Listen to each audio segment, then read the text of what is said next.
ವಿದ್ಯಾರ್ಥಿಗಳೇ, ಕಳೆದ ವರ್ಗದಲ್ಲಿ ಕರ್ನಾಟಕದ ಸ್ಥಾನ ಮತ್ತು ವಿಸ್ತೀರ್ಣವನ್ನು ಕುರಿತು ವಿವರಣೆ ನೀಡಲಾಗಿತ್ತು. ಎರಡನೇ ಚಾಪ್ಟರು ಕರ್ನಾಟಕದ ಪ್ರಾಕೃತಿಕ ವಿಭಾಗಗಳು, the geographic divisions of Karnataka. ಕರ್ನಾಟಕದ ಭೂಮೇಲ್ಮೈ ಎಂತಹ ಸ್ವರೂಪಗಳಿಂದ ಕೂಡಿದೆ ಅನ್ನೋದನ್ನು ಇಲ್ಲಿ ನಾವು ತಿಳಿಯೋಣ. ಕರ್ನಾಟಕದ ಸ್ಥಾನವನ್ನು ನೋಡಿದಾಗ ಕರ್ನಾಟಕವು ಪರ್ಯಾಯ ದ್ವೀಪ ಪ್ರಸ್ಥ ಭೂಮಿಯ ಅಂದರೆ ಭಾರತದ ಪರ್ಯಾಯ ದ್ವೀಪ ಪ್ರಸ್ಥ ಭೂಮಿಯ ಒಂದು ಪ್ರಮುಖ ರಾಜ್ಯ. ಇದು ಪ್ರಸ್ಥಭೂಮಿ ಸ್ವರೂಪವನ್ನು ಹೊಂದಿದೆ. ಸಾಮಾನ್ಯವಾಗಿ ನೋಡುವುದಾದರೆ ಪ್ರಸ್ಥಭೂಮಿ ಸ್ವರೂಪವನ್ನು ಹೊಂದಿದೆ. ಇದರ ಸ್ಥಾನ, ಕರ್ನಾಟಕದ ಸ್ಥಾನವನ್ನು ನೋಡಿದಾಗ ಉತ್ತರದಲ್ಲಿ ಮಹಾರಾಷ್ಟ್ರ ಮತ್ತು ಗೋವಾ ರಾಜ್ಯಗಳು ಬರ್ತವೆ, ದಕ್ಷಿಣದಲ್ಲಿ ಕೇರಳ ರಾಜ್ಯ ಬರ್ತದೆ, ಇನ್ನು ಪೂರ್ವದಲ್ಲಿ ಆಂಧ್ರ ಪ್ರದೇಶ ಮತ್ತು ತಮಿಳುನಾಡು ರಾಜ್ಯಗಳು, ಪಶ್ಚಿಮದಲ್ಲಿ ಜಲರಾಶಿ ಅರಬ್ಬಿ ಸಮುದ್ರ ಕಂಡು ಬರ್ತವೆ. ಈ ಎಲ್ಲ ಪ್ರದೇಶಗಳ ನಡುವೆ ಕರ್ನಾಟಕವು ಸ್ಥಾನೀಕರಣವನ್ನು ಹೊಂದಿದೆ. ಕರ್ನಾಟಕದ ಉದ್ದ ದಕ್ಷಿಣೋತ್ತರವಾಗಿ ಅಧಿಕವಾಗಿದೆ, ಪೂರ್ವ ಪಶ್ಚಿಮವಾಗಿ ಕಡಿಮೆ ಅಗಲವನ್ನು ಹೊಂದಿದೆ. ಸಾಮಾನ್ಯವಾಗಿ ಕರ್ನಾಟಕದ ಆಕಾರವನ್ನು ನೋಡಿದಾಗ ಇದು ಗೋಡಂಬಿ ಆಕಾರವನ್ನು ಹೊಂದಿರುವಂತಹ ಪ್ರದೇಶವಾಗಿದೆ. ಈ ಒಂದು ಪ್ರದೇಶದ ಪ್ರಾಕೃತಿಕ ವಿಭಾಗಗಳು ಯಾವ್ಯಾವು ಅಂತ ನೋಡೋಣ. ಕರ್ನಾಟಕವನ್ನು ಅದರ ಭೂಮೇಲ್ಮೈ ಸ್ವರೂಪಗಳ ಅಥವಾ ಲಕ್ಷಣಗಳ ಆಧಾರದ ಮೇಲಿಂದ ಕರಾವಳಿ ಪ್ರದೇಶ, ಮಲೆನಾಡು ಮತ್ತು ಮೈದಾನ ಅಂತೇಳಿ ಮೂರು ಪ್ರಮುಖ ಪ್ರಾಕೃತಿಕ ವಿಭಾಗಗಳಾಗಿ ವರ್ಗೀಕರಣವನ್ನು ಮಾಡಲಾಗ್ತದೆ. ಇದು ಭಾರತದ ದಕ್ಕನ್ ಪ್ರಸ್ಥಭೂಮಿಯ ಒಂದು ಭಾಗ. ಇಲ್ಲಿ ಗಟ್ಟಿಯಾದ ಪುರಾತನ ಶಿಲಾಸ್ತರಗಳು ಕಂಡು ಬರ್ತವೆ. ಹೆಚ್ಚು ಕಡಿಮೆ ಇದು ಸ್ಥಿರವಾದ ಭೂಭಾಗ, ಅಂದರೆ ಪ್ರಾಚೀನ ಕಾಲದಲ್ಲಿಯೇ ನಿರ್ಮಿತವಾದ ಕಾರಣ ಇಲ್ಲಿರುವಂತಹ ಭೂರಾಶಿ ಸಂಪೂರ್ಣವಾದ ಗಟ್ಟಿಯಾದ ಶಿಲೆಗಳಿಂದ ಕೂಡಿದೆ. ಹೇಗೆ ಯುಗಗಳು ಹೆಚ್ಚಿಗೆಕೊಂಡು ಹೋಗ್ತವೆ ಹಾಗೆ ಶಿಲೆಗಳು ಪರಸ್ಪರ ಇಕ್ಕಟ್ಟಾಗಿ ಕಣರಚನೆಗೊಳ್ತವೆ. ಹಾಗೆ ಇಕ್ಕಟ್ಟಾದ ಕಣರಚನೆಯಿಂದಾಗಿ ಶಿಲೆಗಳು ಕಠಿಣವಾಗ್ತಾ ಹೋಗ್ತವೆ, ಒತ್ತಡದಿಂದ ಭೂಮಿ ಗಟ್ಟಿಯಾಗ್ತಾ ಹೋಗ್ತದೆ. ಅಂತಹ ಒಂದು ಪುರಾತನ ಕಾಲದ ಸ್ಥಿರವಾದ ಪ್ರಾಚೀನ ಕಾಲದ ಗಟ್ಟಿಯಾದ ಪುರಾತನ ಭೂಮೇಲ್ಮೈ ಇದಾಗಿದೆ. ಹೆಚ್ಚು ಕಡಿಮೆ ಇಲ್ಲಿ ಅಧಿಕ ಪ್ರಮಾಣದ ಶಿಲಾವೃತ ಬೆಟ್ಟಗಳು ಕಂಡು ಬರ್ತವೆ ಮತ್ತು ಕಣಿವೆಗಳು ಕಂಡು ಬರ್ತವೆ. ಈ ಬೆಟ್ಟ ಮತ್ತು ಕಣಿವೆಗಳ ನಡುವೆ ಅಲ್ಲಲ್ಲಿ ಅಲ್ಪ ಸ್ವಲ್ಪ ಸಮತಟ್ಟಾದ ಪ್ರದೇಶ ಕಂಡು ಬರ್ತದೆ. ಆ ಸಮತಟ್ಟಾದ ಪ್ರದೇಶ ಒಂದು ಕಡೆ ಅಧಿಕವಾಗಿದೆ, ಮತ್ತೊಂದು ಕಡೆ ಬೆಟ್ಟ, ಗುಡ್ಡ, ದಿಣ್ಣೆಗಳು, ತಗ್ಗುಗಳು ಅಧಿಕವಾಗಿವೆ. ಇಂತಹ ಒಂದು ವೈವಿಧ್ಯಮಯವಾಗಿರುವಂತಹ ಭೂಮೇಲ್ಮೈ ಇಲ್ಲಿ ಕಂಡು ಬರ್ತದೆ. ಆ ವೈವಿಧ್ಯಮಯವಾದ ಭೂಮೇಲ್ಮೈಗೆ ಅನುಗುಣವಾಗಿ ಇಲ್ಲಿ ಕಂಡು ಬರುವ ಮಳೆಯಲ್ಲಿಯೂ ಸಹಿತ ವೈವಿಧ್ಯತೆ ಕಂಡು ಬರ್ತದೆ. ಇನ್ನು ಇಲ್ಲಿ ಬೆಳೆದಿರುವಂತಹ ಸಸ್ಯವರ್ಗದಲ್ಲಿಯೂ ಸಹಿತ ವೈವಿಧ್ಯತೆ ಕಂಡು ಬರ್ತದೆ. ಅಂದ್ರೆ ವಾಯುಗುಣವು ಸಹಿತ ವೈವಿಧ್ಯಮಯವಾಗಿದೆ. ಆ ಎಲ್ಲಾ ಅಂಶಗಳನ್ನು ಗಮನದಲ್ಲಿಟ್ಟುಕೊಂಡು ತಜ್ಞರು ಇದನ್ನ ಮೂರು ಪ್ರಾಕೃತಿಕ ವಿಭಾಗಗಳಾಗಿ ವರ್ಗೀಕರಣವನ್ನು ಮಾಡ್ತಾರೆ. ಅವುಗಳಲ್ಲಿ ಮೊದಲನೇದು ಕರಾವಳಿ ಪ್ರದೇಶ, ಎರಡು ಮಲೆನಾಡು, ಮೂರು ಮೈದಾನ. ನಕ್ಷೆಯನ್ನು ನೋಡಿದಾಗ ಇಲ್ಲಿ ಬಣ್ಣಗಳನ್ನು ನೋಡ್ತಾರೆ. ಬಣ್ಣಗಳು ಇಲ್ಲಿ ಹೆಚ್ಚು ಕಡಿಮೆ ಮೂರು ಪ್ರಮುಖ ಬಣ್ಣಗಳು ಕಂಡು ಬರ್ತವೆ. ಒಂದು ಹಸಿರು, ಎರಡು ಹಳದಿ, ಮೂರು ಕಂದು ಬಣ್ಣ. ಕಂದುಗಳನ್ನ ಸ್ವಲ್ಪ ಡಾರ್ಕ್ ಕಲರ್ ಕಂಡು ಬರುತ್ತೆ. ಇದು ಭೂ ಪ್ರದೇಶದ ಎತ್ತರವನ್ನು ತೋರಿಸುತ್ತದೆ. ಸಮುದ್ರ ಮಟ್ಟದಿಂದ ಭೂಮಿಯ ಎತ್ತರವನ್ನು ತೋರಿಸ್ತದೆ. ಹಸಿರು ಭಾಗ ಏನು ಕಂಡು ಬರ್ತದೆ? ಹಸಿರು ಭಾಗವು ಅತ್ಯಂತ ಕಡಿಮೆ ಎತ್ತರವನ್ನು ಹೊಂದಿರುವ ಪ್ರದೇಶವನ್ನು ಸೂಚಿಸುತ್ತದೆ. ಹಳದಿ ಭಾಗವು ಇದಕ್ಕಿಂತ ಸ್ವಲ್ಪ ಎತ್ತರವಾದ ಭಾಗವನ್ನು ಸೂಚಿಸುತ್ತದೆ. ಈ ಲೈಟ್ ಕಂದು, ತೆಳು ಕಂದು ಬಣ್ಣ ಏನೈತಲ್ಲ, ಇದು ಇದಕ್ಕಿಂತ ಸ್ವಲ್ಪ ಎತ್ತರವಾದ ಭಾಗವನ್ನು ಸೂಚಿಸುತ್ತದೆ. ಇದು ಗಾಢವಾದ ಕಂದು ಬಣ್ಣ ಇದರ ಡಾರ್ಕ್ ಬ್ರೌನ್, ಇದು ಹೆಚ್ಚು ಎತ್ತರವಾದ ಪ್ರದೇಶವನ್ನ ತೋರಿಸುತ್ತದೆ ಅಥವಾ ಸೂಚಿಸುತ್ತದೆ. ಹೀಗೆ ಈ ಬಣ್ಣಗಳ ಆಧಾರದ ಮೇಲಿಂದ ಇಲ್ಲಿ ನಮಗೆ ಅದರದ್ದು ಇಂಡೆಕ್ಸ್ ಕಂಡು ಬರುತ್ತೆ. ಇಲ್ಲಿ ಹಸಿರು ಬಣ್ಣ ಏನಪ್ಪ ಅಂದ್ರೆ ಇದು ಸಮುದ್ರ ಮಟ್ಟದಿಂದ 150 ಮೀಟರ್ ಎತ್ತರವರೆಗಿನ ಪ್ರದೇಶ, ಅಂದ್ರೆ 150 ಮೀಟರ್ ಎತ್ತರದವರೆಗೆ ಕಂಡು ಬರುತ್ತೆ. ಇನ್ನು ಹಳದಿ ಬಣ್ಣವನ್ನು ನೋಡಿದಾಗ ಲೈಟ್ ಹಳದಿ ಇತ್ತಲ್ಲ, ಅದು ಸುಮಾರು 150ರಿಂದ 450 ಮೀಟರ್ ಎತ್ತರವಾದ ಪ್ರದೇಶ. ಇದು ಬ್ರೌನ್ ಕಲರ್ 800ರಿಂದ 900 ಮೀಟರ್ ಎತ್ತರವಾಗಿರುವಂತಹ ಪ್ರದೇಶ. ಇನ್ನು ಡಾರ್ಕ್ ಬ್ರೌನ್ ಇರುವುದು ಅದು 900ರಿಂದ 1500 ಮೀಟರ್ಗಿಂತ ಹೆಚ್ಚು ಎತ್ತರವಾಗಿರುವಂತಹ ಪ್ರದೇಶ. ಹೀಗೆ ನಮ್ಮ ರಾಜ್ಯವನ್ನು ನೋಡಿದಾಗ ಒಂದೇ ರಾಜ್ಯ, ಆದರೆ ಇಲ್ಲಿ ವಿವಿಧ ರೀತಿಯ ಎತ್ತರ ಕಂಡು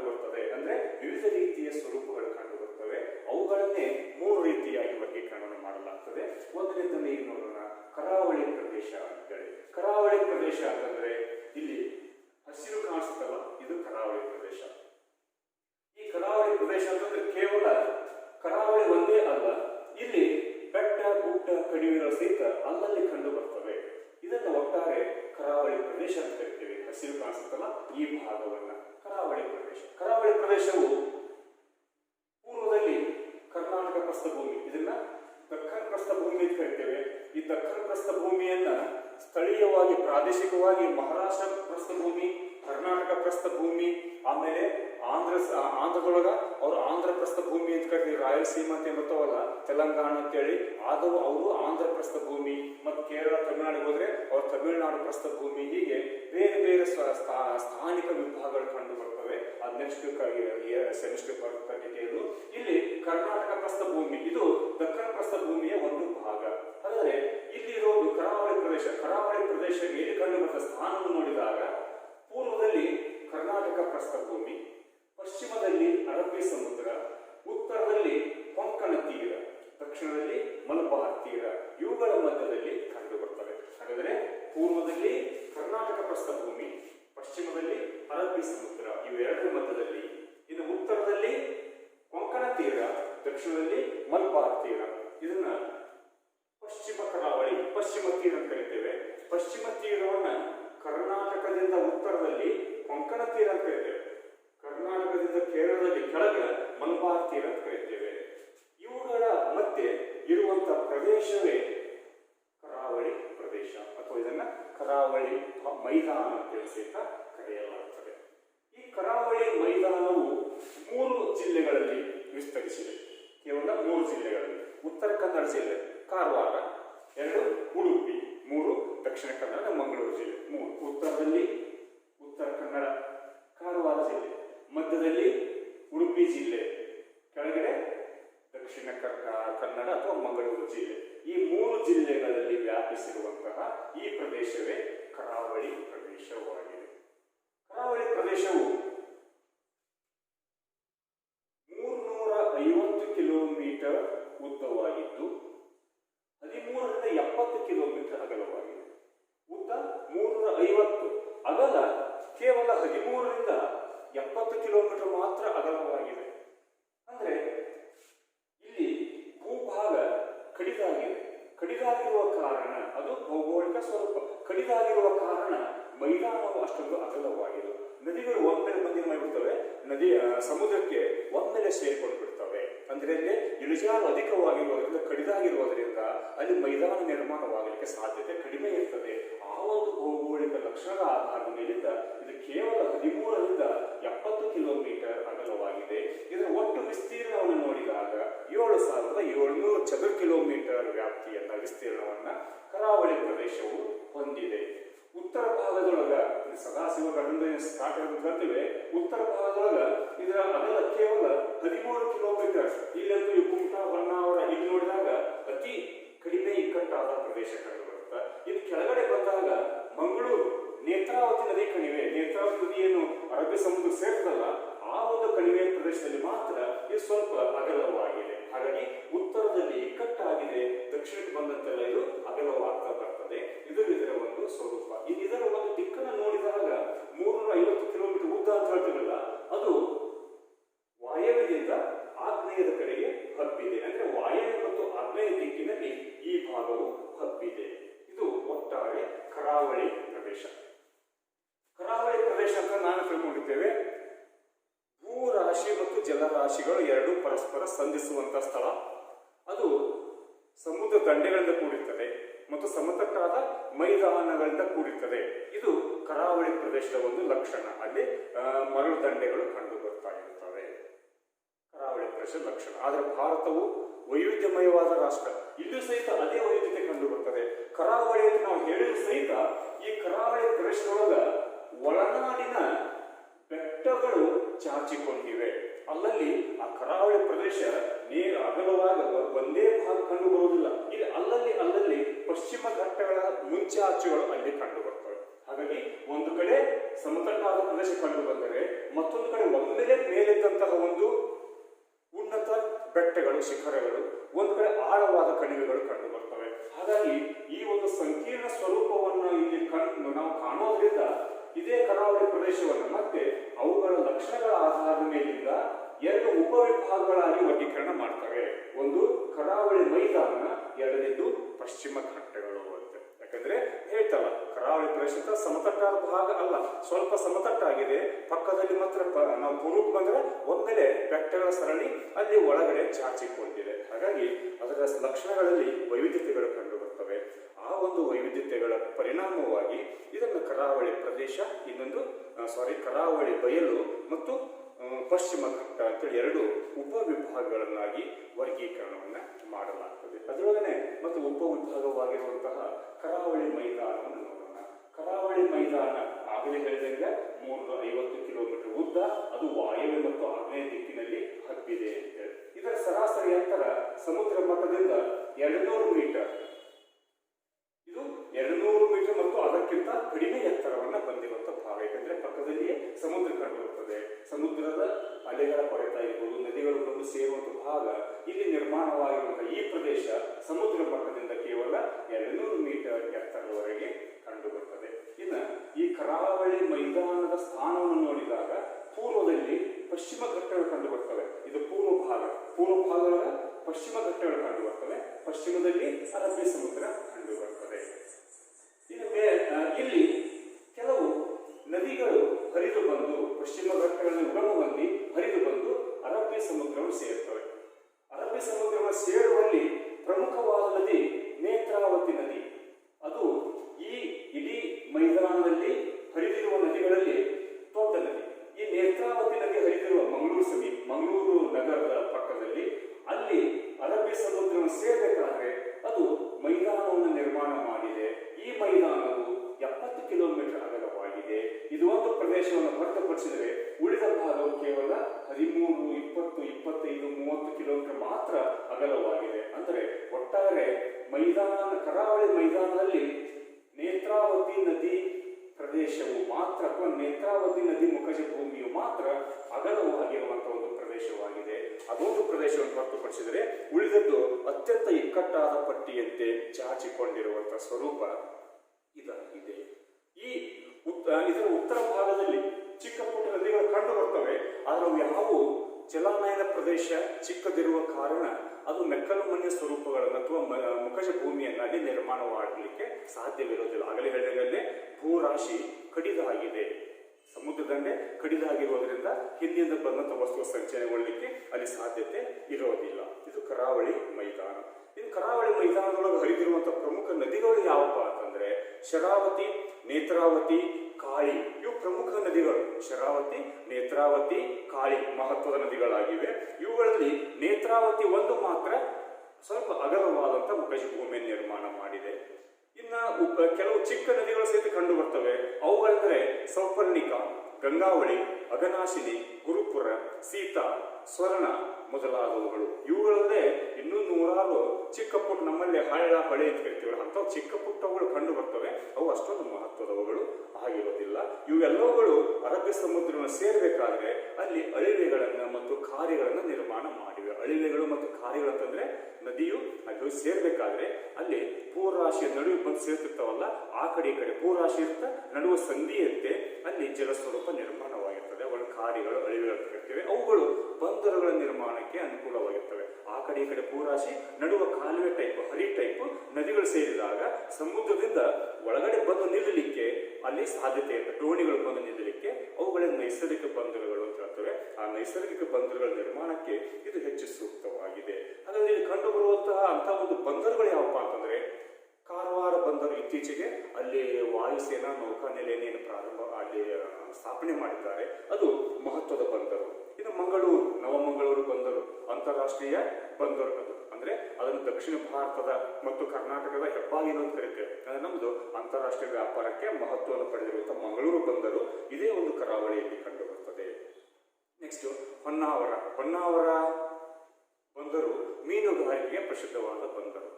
ಹೊನ್ನಾವರದಲ್ಲಿ ಮೀನುಗಾರಿಕೆ ಕಂಡು ಬರ್ತದೆ. ನೆಕ್ಸ್ಟ್ ಭಟ್ಕಳ, ಕುಂದಾಪುರ, ಮಲ್ಪೆ ಮೀನುಗಾರಿಕೆಗೆ, ಅದು ಸಹಿತ ಮೀನುಗಾರಿಕೆಗೆ ಪ್ರಸಿದ್ಧವಾದಂತಹ ಮಲ್ಪೆ ಬಂದರು. ಇಲ್ಲಿ ಬೇಲೆಕೆರೆ ಅಂತಂದ್ರೆ ಇಲ್ಲಿ ಬೇಲೆಕೆರೆ ಇದು ಅಂಕೋಲ ನಗರದ ಸಮೀಪದಲ್ಲಿ ಬರುವಂತಹದ್ದು. ಈ ಬೇಲೆಕೆರೆ ಬಂದರಿನ ಮೂಲಕ ಖನಿಜ ಸಂಪನ್ಮೂಲವನ್ನು ಮ್ಯಾಂಗನೀಸ್ ಮತ್ತು ಕಬ್ಬಿಣದ ಇದನ್ನ ರಫ್ತು ಮಾಡಲಾಗ್ತದೆ. ಹಂಗರಕಟ್ಟ ಅನ್ನುವಂತಹ ಮತ್ತೊಂದು ಬಂದರು ಕಂಡು ಬರ್ತದೆ. ಇನ್ನು ಇಲ್ಲಿ ಸುಮಾರು ಮಲ್ಪೆ ಬಂದರಿನಿಂದ 8 ಕಿಲೋಮೀಟರ್ ದೂರದಲ್ಲಿ ಒಂದು ಮನಮೋಹಕವಾದ ನಡುಗಡ್ಡೆ ಕಂಡುಬರುತ್ತೆ. ಅದು ಸೇಂಟ್ ಮೇರಿ ಐಲ್ಯಾಂಡ್ ಅಂತ ಕರೀತಾರೆ.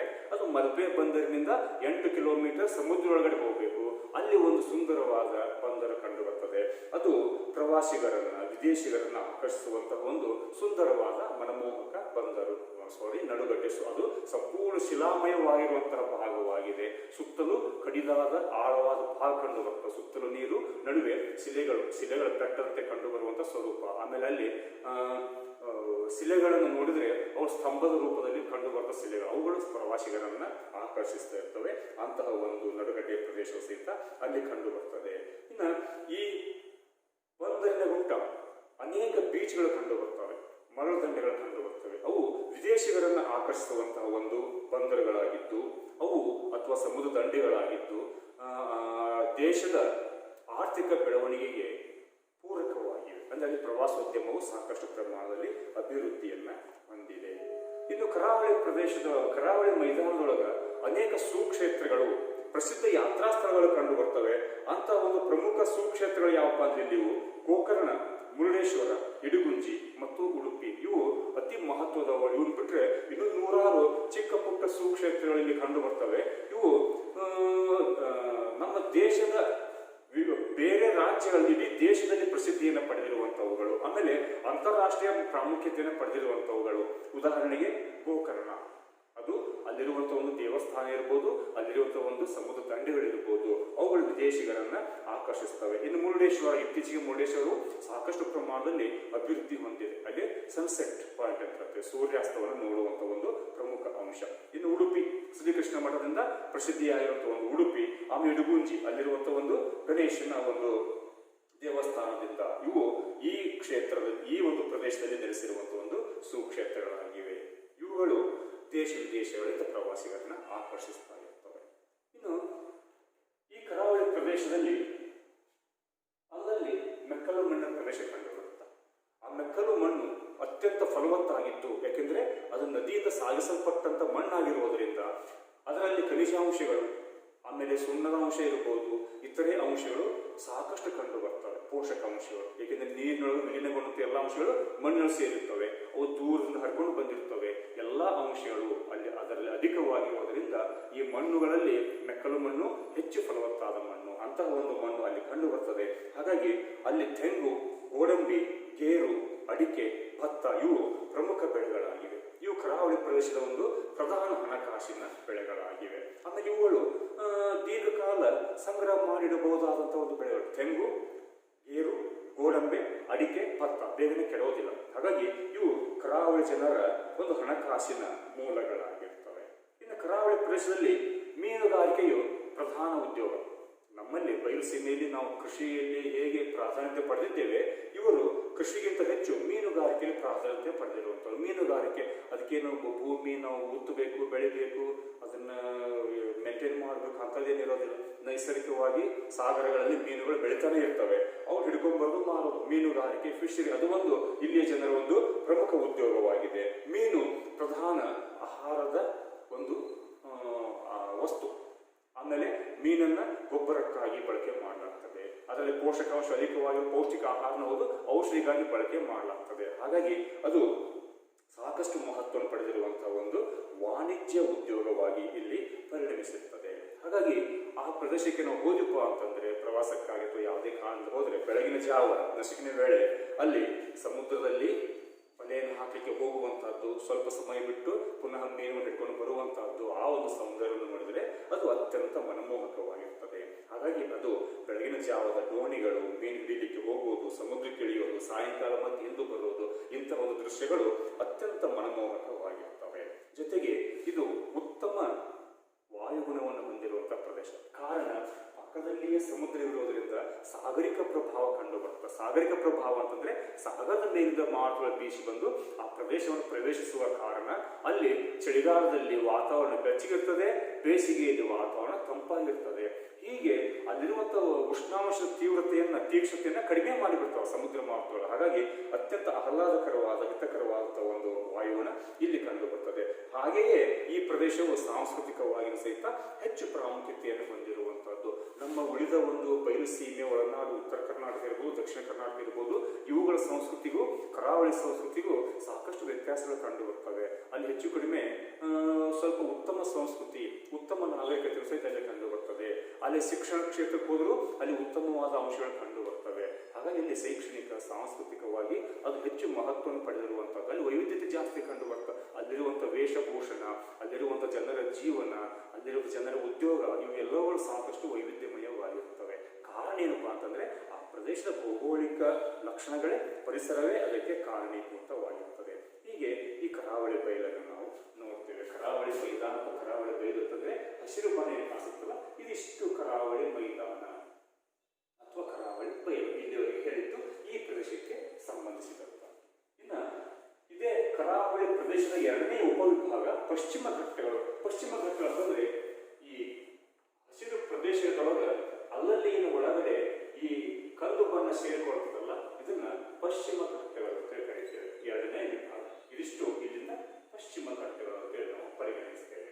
ಹಾಗಾದ್ರೆ ಈ ಪಶ್ಚಿಮ ಘಟ್ಟಗಳ ಒಂದು ಮಹತ್ವ ಅಥವಾ ಪಶ್ಚಿಮ ಘಟ್ಟಗಳ ಒಂದು ಲಕ್ಷಣ, ಸ್ವರೂಪ ಏನಪ್ಪಾ ಅಂತಂದ್ರೆ, ಪಶ್ಚಿಮ ಘಟ್ಟಗಳು ಪರ್ಯಾಯ ದ್ವೀಪ ಪ್ರಸ್ಥಭೂಮಿಯ ಪಶ್ಚಿಮದಲ್ಲಿ ಕರಾವಳಿಗೆ ಸಮಾನಾಂತರವಾಗಿ ದಕ್ಷಿಣೋತ್ತರವಾಗಿ ಹರಡಿರುವ ಶ್ರೇಣಿ. ಅಂದ್ರೆ ಕರಾವಳಿ ಈ ಕಡೆ, ಈ ಪ್ರಸ್ಥಭೂಮಿ ಇಲ್ಲಿ ದಕ್ಷಿಣೋತ್ತರವಾಗಿ ಹರಡಿರುವಂತಹ, ಈ ಕಡೆ ಕರಾವಳಿಗೆ ಸಮಾನಾಂತರವಾಗಿ ಹರಡಿರುವಂತಹ ಒಂದು ಬೆಟ್ಟಗಳ ಶ್ರೇಣಿಯನ್ನ ಪಶ್ಚಿಮ ಘಟ್ಟಗಳು ಅಂತೇಳಿ ಕರೆಯಲಾಗುತ್ತದೆ. ಈ ಪಶ್ಚಿಮ ಘಟ್ಟಗಳು ತಮಿಳುನಾಡಿನ ನೀಲಗಿರಿ ಬೆಟ್ಟಗಳಿಂದ ಪ್ರಾರಂಭವಾಗ್ತವೆ. ವಿ ಆಕಾರದೊಳಗೆ ಇದು ದಕ್ಷಿಣ ಭಾರತ ಅಂತ ತಿಳ್ಕೊಂಡ್ರೆ ಇಲ್ಲಿಂದ ಈ ಕಡೆ ಒಂದು ಬೆಟ್ಟದ ಸರಣಿಗೆ ಹೋಗುತ್ತೆ.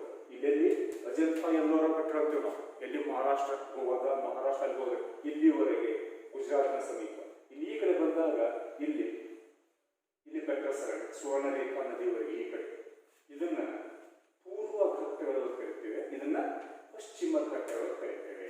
ಹಾಗಾದ್ರೆ ಈ ಪಶ್ಚಿಮ ಘಟ್ಟಗಳು ಈ ಕಡೆ, ಇಲ್ಲಿ ನಾವು ಅಧ್ಯಯನ ಮಾಡೋದು ನಮ್ಮ ರಾಜ್ಯದ ಕರ್ನಾಟಕದ ಬಗ್ಗೆ. ಈ ಕರ್ನಾಟಕ ತೆಗೆದುಕೊಂಡಾಗ ಈ ಕಡೆ ಇದು ಕರಾವಳಿ ಪ್ರದೇಶ, ಈ ಕಡೆ ಇದು ಒಳನಾಡು.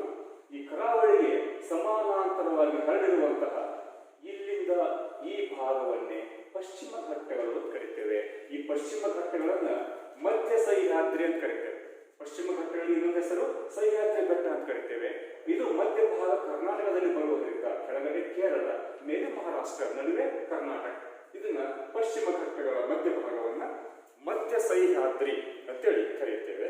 ಇದು ಪಶ್ಚಿಮ ಘಟ್ಟಗಳು ಅಂತೇಳಿ. ಈ ಪಶ್ಚಿಮ ಘಟ್ಟಗಳು ಉತ್ತರದಲ್ಲಿ ಕಾರವಾರದ ಸದಾಶಿವಗಢದಿಂದ, ಕಾರವಾರ ಜಿಲ್ಲೆಯ ಸದಾಶಿವಗಢದಿಂದ ಪ್ರಾರಂಭವಾಗುತ್ತವೆ. ಇಲ್ಲಿಂದ ಪ್ರಾರಂಭವಾಗಿ ದಕ್ಷಿಣದಲ್ಲಿ ಕೊಳ್ಳೇಗಾಲ ಜಿಲ್ಲೆಯವರೆಗೆ ಕಂಡು ಬರ್ತವೆ. ಮುಂದದು ತಮಿಳುನಾಡಿನ ಸಮಾವೇಶವಾಗುತ್ತದೆ. ಈ ಕಡೆ ಮಹಾರಾಷ್ಟ್ರವನ್ನು ಪ್ರವೇಶ ಮಾಡುತ್ತದೆ. ಉತ್ತರದಲ್ಲಿ ಸದಾಶಿವಗಢದಿಂದ ದಕ್ಷಿಣದಲ್ಲಿ ಕೊಳ್ಳೇಗಾಲದವರೆಗೆ ಈ ಪಶ್ಚಿಮ ಘಟ್ಟಗಳು ಕಂಡು ಬರ್ತವೆ. ಇವುಗಳ ಒಟ್ಟು ಉದ್ದ 400 ಕಿಲೋಮೀಟರ್, ದಕ್ಷಿಣೋತ್ತರವಾಗಿ 400 ಕಿಲೋಮೀಟರ್ ಉದ್ದವಾಗಿವೆ. ಇನ್ನು ಪಶ್ಚಿಮ ಘಟ್ಟಗಳು ಸರಾಸರಿ 900 ಮೀಟರ್ ಎತ್ತರವಾಗಿವೆ. ಇದು ಸರಾಸರಿ. ಕೆಲವೊಂದು ಬೆಟ್ಟಗಳಲ್ಲಿ ಸುಮಾರು 2000 ಮೀಟರ್ನಷ್ಟು ಎತ್ತರವಾದ ಬೆಟ್ಟಗಳು ಕಂಡು ಬರ್ತವೆ. ಎವರೇಜ್ ಹೈಟ್, ಸರಾಸರಿ ಎತ್ತರ 900 ಮೀಟರ್ ಕಂಡು ಬರ್ತವೆ. ಇಲ್ಲಿ ಸಂಕೀರ್ಣವಾದ ಲಕ್ಷಣಗಳು ಕಂಡು ಬರ್ತವೆ ಪಶ್ಚಿಮ ಘಟ್ಟಗಳಲ್ಲಿ. ಘಟ್ಟಗಳಂತಂದ್ರೆ ಚಪ್ಪಟೆಯಾದ ಎತ್ತಿ ಇಂಥವುಗಳಿಂದ ಬೆಟ್ಟಗಳಲ್ಲಿ ಕೂಡಿರುವಂತಹ ಪ್ರದೇಶ. ಅದು ಒಂದೇ ಇಲ್ಲಿ ಕಂಡು ಬರೋದಿಲ್ಲ. ಇಲ್ಲಿ ಅನೇಕ ನದಿಗಳು ಕಂಡು ಬರ್ತವೆ, ಅನೇಕ ಜಲಪಾತಗಳು ಕಂಡು ಬರ್ತವೆ, ಆಳವಾದ ಕಣಿವೆಗಳು ಕಂಡು ಬರ್ತವೆ. ಅವುಗಳಲ್ಲಿ ಕಣಿವೆ ಮಾರ್ಗಗಳು, ಆಮೇಲೆ ಎತ್ತರವಾದ ಉನ್ನತ ಚಪ್ಪಟೆಯಾದ ದಿಣ್ಣೆಗಳು, ಅನೇಕ ಸ್ವರೂಪಗಳು, ಸಂಕೀರ್ಣತೆ ಆ ಭಾಗದಲ್ಲಿ ಕಂಡು ಬರ್ತವೆ. ಆದರೆ ಅವೆಲ್ಲವುಗಳನ್ನು ಒಂದೊಂದಾಗಿ ನೋಡಿದಾಗ ಈ ಪಶ್ಚಿಮ ಘಟ್ಟಗಳು ಅನೇಕ ನದಿಗಳ ಉಗಮ ಸ್ಥಾನಗಳಾಗಿವೆ. ಇಲ್ಲಿ ಅನೇಕ ಶಿಖರಗಳು ಕಂಡು ಬರ್ತವೆ, ಮನಮೋಹಕ ಜಲಪಾತಗಳು ಕಂಡು ಬರ್ತವೆ. ಪಶ್ಚಿಮ ಘಟ್ಟಗಳು ದಕ್ಷಿಣ ಭಾರತದ ಜಲ ವಿಭಾಜಕಗಳು. ಅಂದ್ರೆ ಅಲ್ಲಿ ಅಧಿಕ ಮಳೆಯಾಗುವ ಕಾರಣ ಅವುಗಳು ಪಶ್ಚಿಮಕ್ಕೆ ಕಡಿದಾದ ಬದಿಯನ್ನು ಹೊಂದಿವೆ, ಪೂರ್ವಕ್ಕೆ ಕಡಿಮೆ ಇಳಿಜಾರನ್ನು ಹೊಂದಿವೆ. ಇಲ್ಲಿ ಸಾಕಷ್ಟು ಮಳೆಯಾಗುವುದರಿಂದ ನದಿಗಳು ಉಗಮ ಹೊಂದುತ್ತವೆ. ಆ ನದಿಗಳು ಉಗಮ ಹೊಂದಿ ಕೆಲವು ನದಿಗಳು ಪಶ್ಚಿಮಕ್ಕೆ ಹರಿದು ಅರಬ್ಬಿ ಸಮುದ್ರ ಸೇರ್ತವೆ. ಅಧಿಕ ಸಂಖ್ಯೆಯ ನದಿಗಳು ಅಲ್ಲಿ ಸ್ವರೂಪದ ಲಕ್ಷಣದಿಂದಾಗಿ ಪೂರ್ವಕ್ಕೆ ಹರಿದು ಬಂಗಾಳ ಕೊಲ್ಲಿಗೆ ಸೇರ್ತವೆ. ಹಾಗಾಗಿ ಪಶ್ಚಿಮ ಘಟ್ಟಗಳಲ್ಲಿ ಒಂದು. ಪಶ್ಚಿಮ ಘಟ್ಟಗಳು ದಕ್ಷಿಣ ಭಾರತದ ಮತ್ತು ಕರ್ನಾಟಕದ ನದಿಯ ಉಗಮ ಸ್ಥಾನಗಳಾಗಿವೆ. ಇಲ್ಲಿ ಅನೇಕ ಕಣಿವೆ ಮಾರ್ಗಗಳು ಕಂಡುಬರ್ತವೆ. ಕಣಿವೆ ಮಾರ್ಗ ಅಂತಂದ್ರೆ ಎರಡು ಎತ್ತರವಾದ ಬೆಟ್ಟಗಳು, ಅವು ಎರಡು ನಡುವಿರುವಂತಹ ಆಳವಾದ ಒಂದು ಕಣಿವೆ, ಅದು ಕಣಿವೆ ಮಾರ್ಗ. ಪಾಸ್ PASS ಪಾಸ್ ಅಂತ ಹೇಳ್ತೇವೆ. ಫಸ್ಟ್ ಸೆಮಿಸ್ಟರ್ ಪ್ರಾಕ್ಟಿಕಲ್ ಬಂದಿರುತ್ತೆ ಕಣಿವೆ ಮಾರ್ಗ ಅಂತೇಳಿ. ಕಣಿವೆ ಮಾರ್ಗ ಅಂತ ಯಾಕಂತ ಅಂತಂದ್ರೆ ನಾವು ಅಲ್ಲಿ ರಸ್ತೆಗಳನ್ನ ನಿರ್ಮಾಣ ಮಾಡಿರ್ತೇವೆ. ಕಣಿವೆಗಳು ಎಲ್ಲಿರ್ತಾವಲ್ಲ ಅಲ್ಲಿ ಈ ಬೆಟ್ಟದ ಬದಿಯೊಳಗ ನಿರ್ಮಾಣ ಮಾಡ್ಲಿಕ್ಕೆ ಆಗೋದಿಲ್ಲ. ಯಾಕಂದ್ರೆ ಅಲ್ಲಿರುವಂತಹ ಬೆಟ್ಟಗಳು ಅತ್ಯಂತ ಕಡಿದಾದ ಬದಿಗಳಿಂದ, ಈ ರೀತಿ ಬದಿಗಳು ಅತ್ಯಂತ ಕಡಿದಾಗಿವೆ. ಕಡಿದಾಗಿರೋದ್ರಿಂದ ಈ ನಡುವಿರುವಂತಹ ಕಣಿವೆಗಳಲ್ಲಿ ಮಾರ್ಗಗಳನ್ನು ನಿರ್ಮಾಣ ಮಾಡಲಾಗ್ತದೆ. ಅದನ್ನು ಕಣಿವೆ ಮಾರ್ಗಗಳು ಅಂತ ಕರಿತೇವೆ. ಆ ಕಣಿವೆಗಳು ಸಾರಿಗೆಗೆ ಮಾರ್ಗಗಳನ್ನು ಒದಗಿಸಿದ್ದೇವೆ. ಅಂತಹ ಒಂದು ಪ್ರಮುಖ ಕಣಿವೆಗಳು ಯಾವಪ್ಪ ಅಂದ್ರೆ ಇಲ್ಲಿರೋ ಅಂದ್ರೆ ರಸ್ತೆಗಳ ನಿರ್ಮಾಣ ಮಾಡಿರುವಂತಹ ಕಣಿವೆಗಳು ಕೊಲ್ಲೂರು ಘಾಟ್, ಆಗುಂಬೆ ಘಾಟ್, ಚಾರ್ಮಾಡಿ ಘಾಟ್, ಶಿರಾಡಿ ಘಾಟ್. ನಾವೆಲ್ಲ ಧರ್ಮಸ್ಥಳ, ಶೃಂಗೇರಿ, ಆಮೇಲೆ ಕೊಲ್ಲೂರು, ಹೊರನಾಡು ಇವುಗಳಿಗೆಲ್ಲ ಹೋಗ್ಬೇಕಾದ್ರೆ ನಾವು ಆ ಮಾರ್ಗಗಳೇನು ಬಸ್ಗಳಲ್ಲಿ ಹೋಗ್ತಾವಲ್ಲ ಅವುಗಳೇ ಕಣಿವೆ ಮಾರ್ಗಗಳು. ಎಲ್ಲೆಲ್ಲಿ ಕಣಿವೆ ಐತಲ್ಲ ಆ ಕಣಿವೆಗಳ ಮೂಲಕ ರಸ್ತೆಗಳ ನಿರ್ಮಾಣ ಮಾಡಲಾಗಿದೆ. ಅದನ್ನೇ ಕ್ರಮವಾಗಿ ಕಣಿವೆಗಳ ಮೂಲಕ ಬೆಟ್ಟವನ್ನು ಹತ್ತುತ್ತಾ ನಾವು ಆ ಭಾಗಗಳಿಗೆ ಹೋಗ್ತೇವೆ. ಅವುಗಳೇ ಚಾರ್ಮಾಡಿ ಘಾಟ್ ಅಂತೇವೆ, ಆಗುಂಬೆ ಘಾಟ್ ಅಂತ ಹೇಳ್ತೇವೆ, ಶಿರಾಡಿ ಘಾಟ್ ಅಂತ ಹೇಳ್ತೇವೆ, ಕೊಲ್ಲೂರು ಘಾಟ್ ಅಂತ ಹೇಳ್ತೇವೆ. ಇವು ಪಶ್ಚಿಮ ಘಟ್ಟಗಳಲ್ಲಿರುವಂತಹ ಪ್ರಮುಖ ಕಣಿವೆ ಮಾರ್ಗಗಳು. ಈ ಪ್ರದೇಶದಲ್ಲಿ ಹರಿದಿರುವಂತಹ ನದಿಗಳು ಯಾವಪ್ಪ ಅಂದ್ರೆ ಈ ಸಹ್ಯಾದ್ರಿ ಬೆಟ್ಟದಲ್ಲಿ ತುಂಗಭದ್ರಾ, ಕಾವೇರಿ, ಕಾಳಿ, ನೇತ್ರಾವತಿ ಮತ್ತು ಶರಾವತಿ ಇವು ಪ್ರಧಾನ ನದಿಗಳು. ಇವುಗಳಿಗೆ ನೂರಾರು ಉಪನದಿಗಳು ಬಂದು ಸೇರ್ತವೆ. ಅವುಗಳಲ್ಲಿ ಪ್ರಮುಖ ನದಿಗಳಂತಂದ್ರೆ ಮೇನ್ ಸ್ಟ್ರೀಮ್ಸ್ ಇವುಗಳು ತುಂಗಭದ್ರಾ, ಕಾವೇರಿ, ನೇತ್ರಾವತಿ, ಕಾಳಿ, ಶರಾವತಿ ಪ್ರಮುಖವಾದವುಗಳು. ಇನ್ನು ಪಶ್ಚಿಮ ಘಟ್ಟಗಳಲ್ಲಿ ಹೆಸರೇ ಘಟ್ಟಗಳು. ಹಾಗಾಗಿ ಈ ಘಟ್ಟಗಳಲ್ಲಿ ಉನ್ನತ ಶಿಖರಗಳು ಕಂಡುಬರುತ್ತವೆ, ಸಾಕಷ್ಟು ಉನ್ನತ ಶಿಖರಗಳು. ಆ ಉನ್ನತ ಶಿಖರಗಳಲ್ಲಿ ಮುಳ್ಳಯ್ಯನಗಿರಿ ಅನ್ನೋದು ಅತಿ ಎತ್ತರವಾಗಿರುವ ಶಿಖರ. ಅದರ ಎತ್ತರ 1923 1923 ಮೀಟರ್. ಇದು 1 ಮಾರ್ಕ್ಸ್ ಕ್ವಶನ್ ಬರ್ತಿತ್ತು ಮುಂದೆ ಕಾಂಪಿಟೇಟಿವ್ ಎಕ್ಸಾಮ್ದೊಳಗ. ಕರ್ನಾಟಕದ ಅತ್ಯುನ್ನತ ಶಿಖರ ಯಾವುದು ಅಂತೇಳಿ ಅದು ಮುಳ್ಳಯ್ಯನಗಿರಿ. ಇದು ಕರ್ನಾಟಕದ ಅತ್ಯುನ್ನತ ಶಿಖರ. ಇಡೀ ಸಹ್ಯಾದ್ರಿ ಬೆಟ್ಟದ್ದು ಅಲ್ಲ, ಕೇವಲ ಕರ್ನಾಟಕದಲ್ಲಿ ಕಂಡುಬರುವ ಪಶ್ಚಿಮ ಘಟ್ಟಗಳು. ಕರ್ನಾಟಕದ ಅತ್ಯುನ್ನತ ಶಿಖರ ಮುಳ್ಳಯ್ಯನಗಿರಿಯಾಗಿದೆ. ಈ ಮುಳ್ಳಯ್ಯನಗಿರಿ ಒಂದೇ ಅಲ್ಲದೇನೆ ಇನ್ನೂ ಅನೇಕ ಶಿಖರಗಳು ಕಂಡು ಬರ್ತವೆ. ಪ್ರಮುಖವಾದವುಗಳು ಯಾವಪ್ಪ ಅಂತಂದ್ರೆ ಮುಳ್ಳಯ್ಯನಗಿರಿಯ ತರುವಾಯ ಕುದುರೆಮುಖ, ಬಾಬಾಬುಡನ್ಗಿರಿ, ಕಲ್ಲತ್ತಗಿರಿ, ಪುಷ್ಪಗಿರಿ, ಮೇರ್ತಿ ಬೆಟ್ಟ, ಬಲ್ಲಾರಾಯದುರ್ಗ, ಬ್ರಹ್ಮಗಿರಿ, ಕೊಡಚಾದ್ರಿ ಮೊದಲಾದವು. ಬ್ರಹ್ಮಗಿರಿ ತಲಕಾವೇರಿ ಅಂತ ಹೇಳ್ತೇವೆ, ಅಂದ್ರೆ ಕಾವೇರಿ ನದಿ ಉಗಮ ಹೊಂದುವಂತಹದ್ದು. ಕೊಡಚಾದ್ರಿ ಕೊಲ್ಲೂರು ಮೂಕಾಂಬಿಕ ದೇವಸ್ಥಾನ, ಅಲ್ಲಿ ಹೋಗ್ತೀವಲ್ಲ ಆ ದೇವಸ್ಥಾನ, ಅದು ಕೊಡಚಾದ್ರಿ ಸರಣಿಯಲ್ಲಿ ಕಂಡು ಬರುವಂತಹದ್ದು. ಇನ್ನು ಬಾಬಾಬುಡನ್ಗಿರಿ ಅಂತಂದ್ರೆ ದತ್ತಪೀಠ ಕಂಡು ಬರುತ್ತೆ. ಆಮೇಲೆ ಕೆಮ್ಮಣ್ಣಗುಂಡಿ ಗಿರಿಧಾಮ ಕಂಡು ಬರುತ್ತೆ. ಅದು ಕಂಡು ಬರುವಂತಹ ಬಾಬಾಬುಡನ್ಗಿರಿ ಉನ್ನತವಾದ ಶಿಖರವಾಗಿದೆ. ಹೀಗೆ ಒಟ್ಟಾರೆ ಇಲ್ಲಿರುವಂತಹ ಶಿಖರಗಳಲ್ಲಿ ಅತಿ ಉನ್ನತವಾದ ಎತ್ತರವಾದ ಶಿಖರ ಮುಳ್ಳಯ್ಯನಗಿರಿ ಅಂತೇಳಿ. ಇನ್ನು ಅತಿ ಕೆಳಮಟ್ಟದ ಕಣಿವೆ ಯಾವಪ್ಪ ಅಂದ್ರೆ ಸಾಗರ ತಾಲೂಕು, ಶಿವಮೊಗ್ಗ ಜಿಲ್ಲೆಯ ಸಾಗರ ತಾಲೂಕಿನ ಭೀಮೇಶ್ವರ. ನೋಡ್ಸ್ಕೊಂಡು ಐತಿ, ಭೀಮೇಶ್ವರ ಅತಿ ತಗ್ಗಾದ ಪ್ರದೇಶ. ಅಂದ್ರೆ ಇದು ಭೂಮೇಲ್ ಸಮುದ್ರ ಮಟ್ಟ.